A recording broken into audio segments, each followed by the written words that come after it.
नमस्कार दोस्तों, मैं संतोष कुमार और एक बार फिर से जुड़ रहा हूं आपके साथ संतोष साथी यूट्यूब चैनल से। और दोस्तों आज मैं ऐसी कहानी लेके आया हूं, एक इंटरेस्टिंग कहानी। तो दोस्तों आज की कहानी उन लोगों के लिए जिनके पास जितना है वो संतुष्ट नहीं रहते, लेकिन उनके मन में और की लालसा और लालच बना रहता है। तो दोस्तों शुरू करने से पहले चैनल को सब्सक्राइब कर ले, क्योंकि आने वाले वीडियो का नोटिफिकेशन आपको मिल जाए। तो दोस्तों शुरू करते हैं कहानी को। ये कहानी है एक मोहन की, जो बहुत ही मेहनती था और वो बाल काटता था, कटिंग करता था। दोस्तों अब देखो, जो बहुत ही मेहनती था उसकी प्रशंसा होने लगी गांव में। अब इतनी प्रशंसा हुई कि राजा के पास पहुंच गई प्रशंसा। तो एक दिन राजा ने अपने दरबार में बुलाया उसको। मोहन उसके राजा के दरबार में पहुंचा और राजा ने अपनी कटिंग करवाई, बाल कटवाए, और राजा ने भी वो बहुत ही पसंद आ गया। राजा ने कहा कि आज के बाद आप हमेशा मेरे दरबार में आओगे और मैं आपको एक स्वर्ण मुद्राएं दूंगा। तो दोस्तों अब वो मोहन था, वो बहुत ही खुश था और उसके घर परिवार वाले बहुत ही खुश थे। उसकी पत्नी भी बहुत खुश हो गई कि आज के बाद तो बहुत सारे पैसे आएंगे और हम घर में खुशहाल से रहेंगे। दोस्तों ऐसा ही हुआ। हर रोज राजा उसे एक स्वर्ण मुद्राएं देता था और वह सुबह जाता था, शाम को घर आता था। उसकी एक नौकरी लग गई।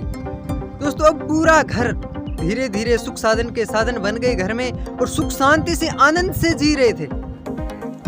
अब एक दिन राजा के पास से जो मोहन था वो घर आ रहा था। तभी रास्ते में एक शख्स मिला जिसने मोहन को कहा कि आप बहुत मेहनती हो। मोहन मुस्कुराए और मोहन ने कहा हाँ। तो कहा मैं आपको 7 घड़े दे रहा हूँ, वो लेने के बाद आपकी दृढ़ता मिट जाएगी।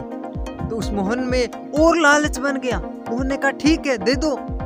तो उसने कहा कि ये 7 घड़े आप घर पे जाओ, आपको घर पर ही मिल जाएंगे। और जैसे ही मोहन खुशी से भरा हुआ घर की ओर लौट रहा था, और घर जाने के बाद ये बात अपनी पत्नी को बताई, और पत्नी और वह घर में देखने लगे 7 घड़े कहाँ हैं। और जैसे ही उनको वे 7 घड़े मिल गए।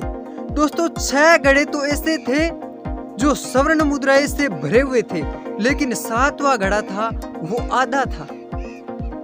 अब मोहन ने एक बात कही कि ये 7 घड़े हैं, एक घड़ा आधा क्यों है? इस घड़े को क्यों ना हमसे जो राजा मुद्रा दे रहे हैं सोने की, उससे हम भर ले और भर के रख देंगे कि हमारे बुढ़ापे का सहारा बन जाएगी और हमारी जिंदगी सरल हो जाएगी। पत्नी ने भी उसी समय हाँ कर दी। तो दोस्तों अब जो मोहन था, जो अपने कुछ पैसा जो स्वर्ण मुद्राएं मिलती थी, कुछ हिस्सा अपनी पत्नी को देता, कुछ हिस्सा अपने घर के खर्चे में लगा देता, और जो बचा के कंजूस करके बचा के उस गड्ढे में डालता। लेकिन वो गड्ढा तो बहुत ही भूखा निकला, वो भरने का नाम ही नहीं ले रहा था। दोस्तों अब देखो, तो वो टेंशन में रहने लगा। तो राजा ने एक दिन सोचा कि आजकल ये मोहन नहीं, इतनी टेंशन में क्यों रह रहा है। तो राजा ने पूछा कि इतने टेंशन में क्यों रह रहे हैं, क्या बात है? तो मोहन ने कहा कि मेरे घर का खर्चा है वो बढ़ गया और इससे मेरा खर्चा नहीं निकल रहा है। तो राजा ने उसे 2 स्वर्ण मुद्राएं देना शुरू कर दी। अब देखो, वो 2 स्वर्ण मुद्राएं मिल रही थी, फिर भी वो घड़ा नहीं भर रहा था, फिर भी वो टेंशन में रह रहा था। तो राजा ने फिर पूछा काफी दिनों के बाद कि तू मोहन इतना टेंशन में क्यों रह रहा है? फिर मोहन ने सारी बात बताई कि मुझे ऐसे 7 घड़े दिए जिसमें एक घड़ा आधा था और मैं उसे वो भर नहीं रहा है, मैं उसे भरने की कोशिश कर रहा हूँ। तो राजा ने उसी समय उसको कहा कि वही 7 घड़े जिसने आपको दिए उस शख्स को वापिस दे आओ। वो घड़े लोभ के घड़े हैं और वो कभी भरते नहीं, वो आपकी संतुष्टि, संतोष, आनंद घर का समाप्त कर देती है। इसलिए वो घड़े आप आज ही वापस दे आओ। तो दोस्तों यही कहानी हमारे जीवन में लागू होती है कि हम भी लालच करते हैं, जो काम अधूरा रह जाते हैं और उसमें करने में, पूरा करने में लालच करते करते हमारी आनंद और खुशियां को भूल जाते हैं। इसी प्रकार हमारे जीवन में होता है।